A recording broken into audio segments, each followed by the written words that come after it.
তাআলা করে বলেন কুল্লু নাফসিন যায়িকাতুল মাউত। মওত এমন একটা শরবত, মওত এমন একটা শরবত, ওই মওতের মজা চাখতে হবে, মওতের গাড়াতে যেতে হবে, মওতের মজা চাখতে হবে। মওত মানুষের কাছে আসবে। আল্লাহ রাব্বুল আমিন যাকে জান দিয়েছেন, আল্লাহ তাকে মরণও দিয়েছেন। মানুষের মধ্যে জান আছে, মানুষের মরণ আছে। জিনের মধ্যে জান আছে, জিনের মরণ আছে। জীবজন্তু কীট পতঙ্গ দুনিয়াতে যত আছে তাদের মধ্যে জান আছে, তাকে আল্লাহ রাব্বুল আমিন মরণ দান করেছেন। সাপ দেখতে পান, কুকুর, বিড়াল, শিয়াল, মশা, মাছি দুনিয়াতে যত আছে আল্লাহ তারাকে জান দিয়েছেন। দুনিয়াতে আল্লাহ তারাকে পাঠালছেন, জান দিয়েছেন। তাকেও কিন্তু মরতে হবে, একদিন মওত আসবে। একটা সহিহ বুখারী শরীফের হাদিস আপনাদের সামনে আমি তুলে ধরছি। খুবই সুন্দর হাদিস ভাই, ভালো করে আপনারা একটু শুনবেন। মওত কি জিনিস আর মওত থেকে কেউ বাঁচতে পারবে না, এই জিনিসটা আমি আপনাদের সামনে তুলে ধরবো। সহিহ বুখারী শরীফের হাদিস। আপনি আমার বয়স 100 বছর হয়েছে, আপনার বয়স 100 বছর হয়েছে, লাঠি নিয়ে টুন টুন টুন টুন করে আমরা হাঁটছি, চলতে পারি না। এবার যদি কোনো পোতা নাতিরা মজাক করে বলে, এই শালা বুড়া তুই কতদিন আর দুনিয়াতে বসবি, মর। লাঠি থাকলে ঝাঁপটা চালিয়ে ওর ট্যাংটাকে ন্যাংড়া করে ধর, বললো তুই মরতে বলছিস, তুই মর। কেউ মরতে চায় না, রাজি হবে না, হবে ভাই? কেউ মরতে রাজি হবে না। খুব মওত একটা জিনিস যে আমরা বাঁচতে চাই দুনিয়াতে। মুসা নবীর কাছে মালাকুল মওত এলেন, আজরাইল ফেরেশতা এলেন জান কবজ করার জন্য। আমার আপনার জান কবজ করবে, অনুমতি দেওয়া হবে না, সময় হলো কবজ করে নিয়ে চলে যাবেন। কোনো এক মিনিটের জন্য এদিক ওদিক হবে না, খুব জিজ্ঞাসা করবে না তোমার জান কবজ করতে এসেছি, তুমি রাজি আছো, এটা বলা হবে না।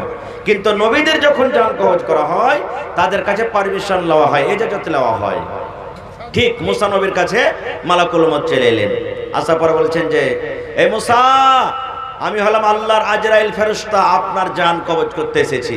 সহিহ বুখারী শরীফের হাদিস, আপনার জান কবজ করতে এসেছি।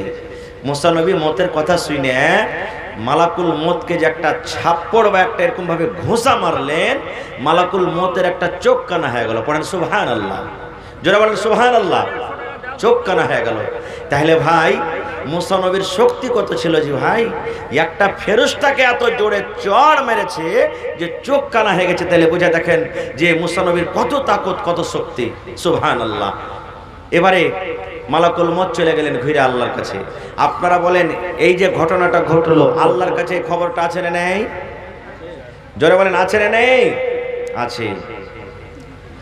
এবার চলে গেলেন, তখন মালাকুল মওত আল্লাহকে বলছেন কি, এই রব্বুল আলামিন, তুমি আমাকে এমন নবীর কাছে জান কবজ করার জন্য আল্লাহ পাঠিয়েছো, এমন নবীর কাছে আমাকে পাঠিয়েছো আল্লাহ।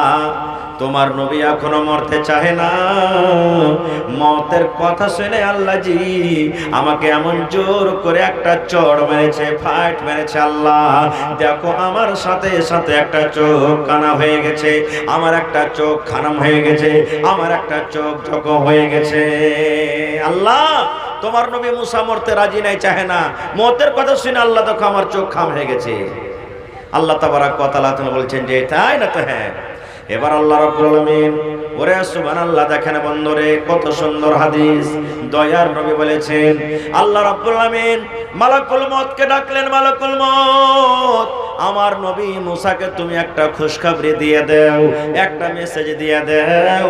আমার নবী মুসাকে তুমি একটা মেসেজ দিয়ে দাও, একটা খুশখবরি দিয়ে দাও। এবারে কিন্তু মালাকুল মওত আবার মুসা নবীর কাছে চলে এলেন। আল্লাহ মালাকুল মওতের চোখটাকে ভালো করে দিলেন। এবারে মালাকুল মওত আবার এলেন। মুসা নবী বলছেন, মালাকুল মওত, এবারে তুমি কেন এসেছো, কি কারণে এসেছো? এবারে মালাকুল মওত বলছেন, মুসা, এবারে আপনার জান কবজ করার জন্য আমি আসেনি, এইবারে আপনার রূহ কবজ করার জন্য আসেনি। আল্লাহ রাব্বুল আমিনের আদেশ হয়েছে, আপনাকে একটা মেসেজ দিতে এসেছি, আপনাকে একটা অফার দিতে এসেছি।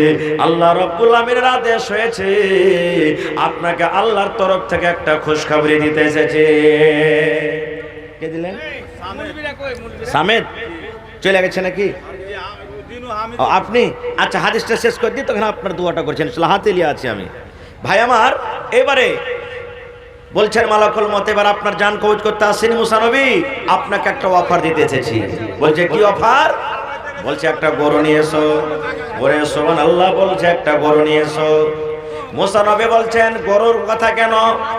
বলছে মুসা আপনি একটা গরুর উপরে হাত রেখে দেন, আর হাত রাখা পর আপনার হাতের তলাতে কত রুয়া দাপবে একটা একটা একটা করে আপনি গুনতে করেন।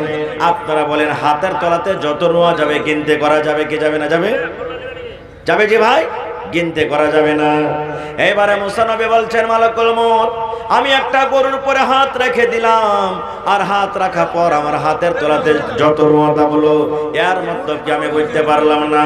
এবারে মালাকুল মউত বলছেন মুসা আপনার হাতের তলাতে যত রুয়া দাববে, আপনার হাতের তলাতে যত রুয়া দাববে ওই রুয়াগুলোকে আপনি গিনতি করেন, 1 2 3 4 5 করে গিনতি করেন।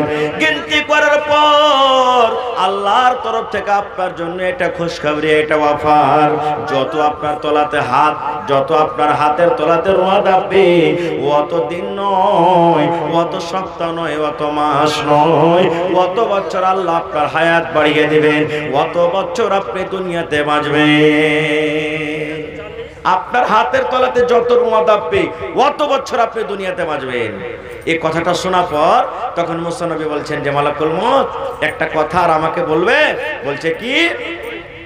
মুসা নবী বলছেন মালাকুল মউত আমি একটা গরুর উপরে হাত রেখে দিলাম, আর গরুটার উপরে হাত রাখা পর আমার হাতের তলাতে যত রুয়া দাবলো অত বছর আমি দুনিয়াতে বাঁচলাম, আর অত বছর যখন আবার শেষ হয়ে গেল তখন আমার সাথে কি হবে বলেন তো?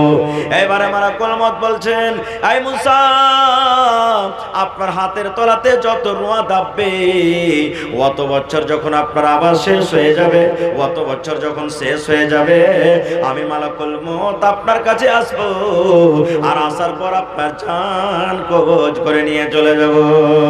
যেমন কথাটা বলা। এইবারে মুসা নবী বলছেন মালাকুল মউত এত বছর পর, এত বছর দুনিয়াতে বাঁচব, তারপরও যদি আমাকে মরতে হয়, যদি আমি দুনিয়াতে বাঁচতে না পারি, এই দুনিয়া থেকে যদি আমাকে যেতে হয়, আয় মালাকুল মউত এরকম জীবনের আমার দরকার নাই রে, এরকম জীবনের দরকার নাই। এসো এসো তুমি আমার জান খানা কবজ করে নিয়ে চলে যাও।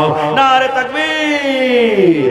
মরণ কথা স্মরণ কি তোর নাই, মরণ কথা স্মরণ কি তোর নাই রে মুমিন ভাই, মরণ কথা স্মরণ কি তোর নাই।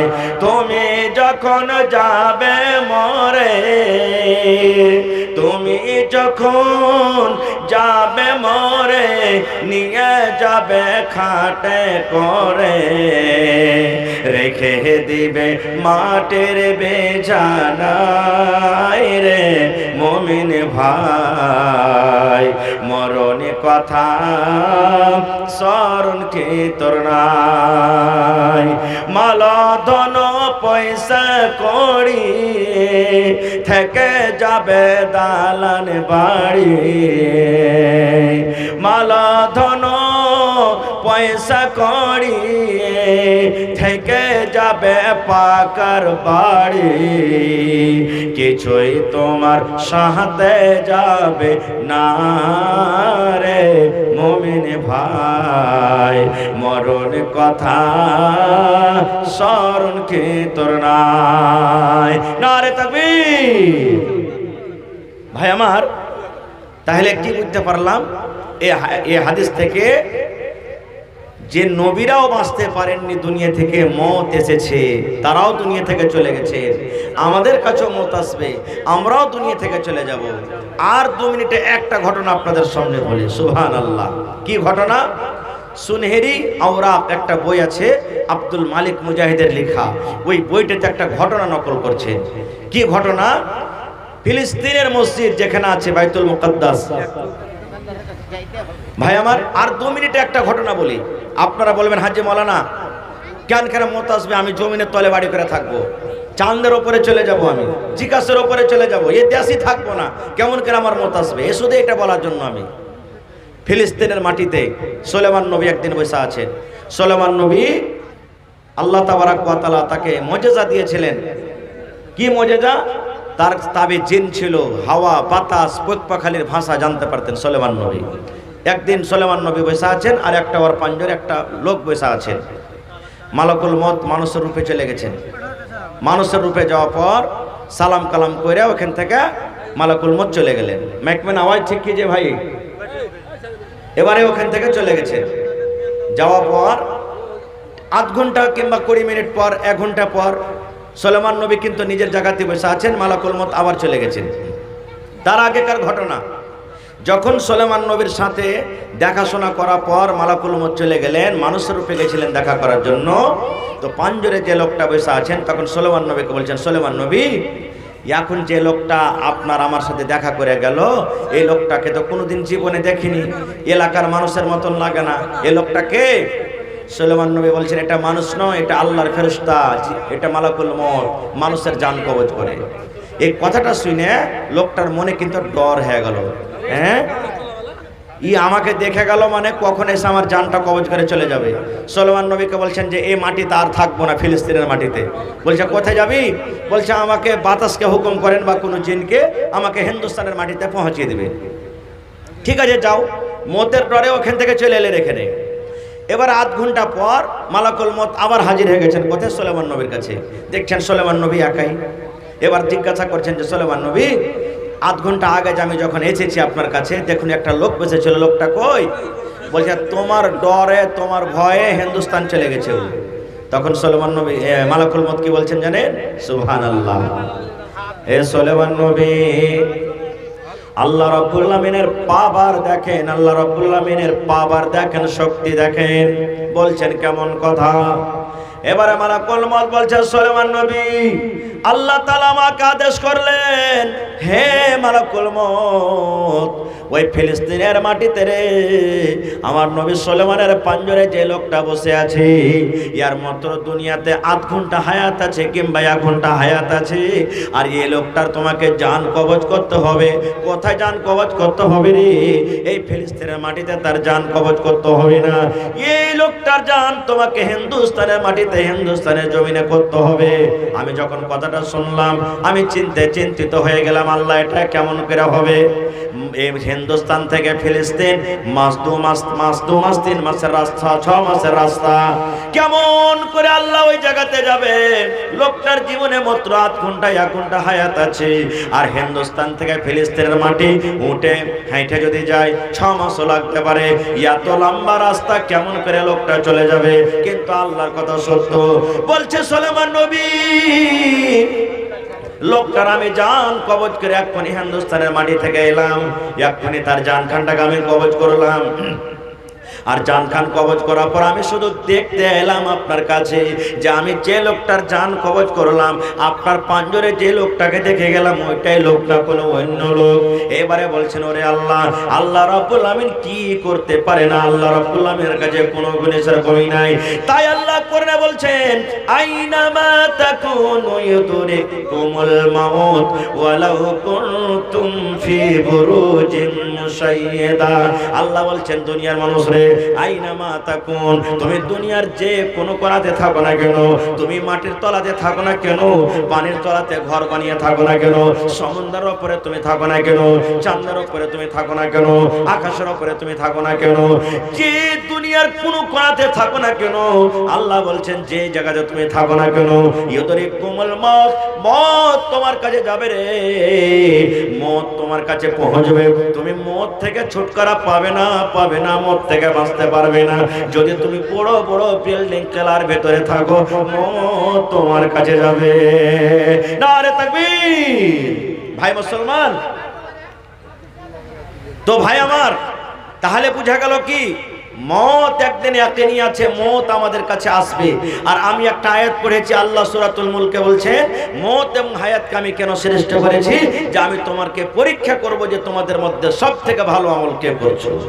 ভাই আমার, এই বিষয় নিয়ে আলোচনা করলে অনেক লম্বা সময় লাগবে, তাহলে আমার বিষয়টা একটু ফুটে উঠবে। কিন্তু আমার পিছনে আরো বক্তা, সময় খুব কম, আর মানুষ দান দেওয়ার জন্য খুব একবারে হুড়াহুড়ি করছে।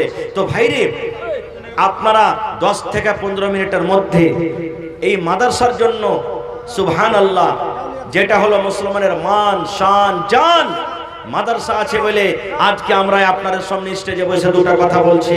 মাদ্রাসাতে পড়ে লেখে আপনাদের সামনে দুটো কথা বলছি। মাদ্রাসা আছে বলে ইমাম সাহেব আপনার বেটা বেটির আপনার কি বলছে বিয়া শাদী পড়াইতে যায়। মাদ্রাসা আছে বলে মাদ্রাসার পড়ালেখা হয়ে আপনি আমি যখন মরব তখন জানাজা পড়াতে যাবে। এই জন্য আপনি আছেন, আমি আছি, মাদ্রাসা আছে, মুসলমানের শান আছে, ঈমান আছে। আর মাদ্রাসা যদি না থাকে ভাই, যত টাকা ইনকাম করেন ওই গ্রামের কোনো আল্লাহর কাছে ভার হবে না, ধার হবে না। আল্লাহ তাবারক ওয়া তাআলার নিকট পিরা পিয়ারা কোনোদিন বান্দা বান্দি হইতে পারে না। এই জন্য মাদ্রাসা আমাদেরকে চালাতে হবে। আর আমি শুনলাম এটা হলো একটা প্রাইভেট নিজামিয়া মাদ্রাসা, সরকারের কোনো সহযোগিতা আসে না। তো ভাইরে, এই মাদ্রাসাকে আপনারা একটু মন খুলে প্রাণ খুলে আপনারা দান করেন। মায়েরা খালারা, আপনাদের পিন্ডালে চাদর গেছে, চাদরে আপনারা গলার হার, নাকের কানের। আমি কয়েক বছর থেকে তিনপানিয়া গ্রামে আসছি, আল্লাহর রহমতে কোনো এমন বছর যায়নি যে তিনপানিয়ার মানুষ, এলাকার মানুষ তারা মন খুলে খুলে দান করেননি। একবারে খুব মন খুলে খুলে দান করেছেন। আজকে ইনশাআল্লাহ করবেন। এই দেখেন আমার হাতে সর্বপ্রথম কে দিয়েছেন, এটা আব্দুস সামেদ নানা। আমার কত আছে? 21,000 টাকা। মাশাআল্লাহ, দেখেন নগদ ক্যাশ। একটু জোরে বলেন নারে তাকবীর। মাশাআল্লাহ। আমার তরফ থেকে আর কিছু বাড়বে না? বাড়বে না? হ্যাঁ, মানে আমি সোজাসুজি 50 কহছো নাকি? এটা চলবে মানে 21 হয়েছে আর 29,000। জি জি, পারবে ইনশাআল্লাহ। দেখেন হিম্মতে বান্দা মাদাদে খোদা। দেখেন আমি আপনি দুনিয়া থেকে চলে যাব, আল্লাহ রাসূল বলেছেন মানুষের মরে যাওয়ার পর 3টা আমল কবরের ভিতরে যেতে থাকে, বন্ধ হয় না। তার মধ্যে একটা সাদকায়ে জারিয়া, এই মাদ্রাসা, মসজিদ, আল্লাহুস সামাদ। আপনি আমি কবরে চলে যাব কিন্তু নেকি বন্ধ হবে না, নেকি পৌঁছতে থাকবে অনলাইন কবরে।